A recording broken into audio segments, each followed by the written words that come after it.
La Presidente della Regione, Deborah Serracchiani, ha proseguito la serie di appuntamenti istituzionali nei capoluoghi del Friuli Venezia Giulia, incontrando a Gorizia il sindaco Ettore Romoli e il prefetto Maria Augusta Marrosu.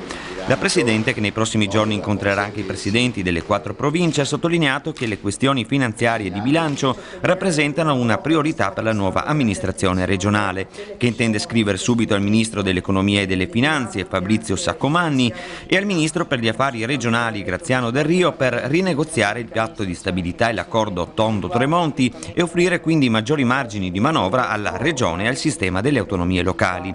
Per questo sono previsti a breve incontri con il Consiglio delle Autonomie Locali e con l'ANCI.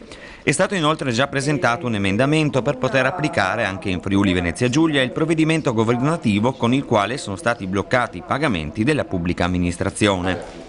Il sindaco di Gorizia ha avuto modo di approfondire i principali problemi della città, dalle questioni di bilancio alla crisi del commercio e alla sanità.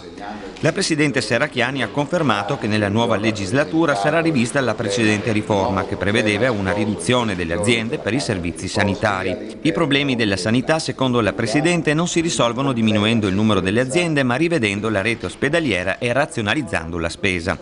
La Presidente si è anche impegnata ad interessare il Governo nazionale sul problema del trasferimento della Brigata di Cavalleria Pozzuolo da Gorizia.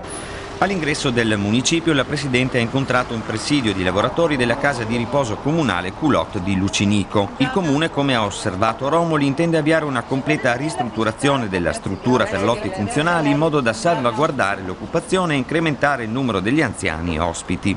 Dopo il colloquio in municipio e una passeggiata in centro accompagnata dal sindaco Romoli, la Presidente Serracchiani ha incontrato in prefettura il prefetto Maria Augusta Marrosu. Bello. Abbiamo evitato le cose proprio storiche, impegnative, abbiamo detto bene, questo spero essere di gradimento.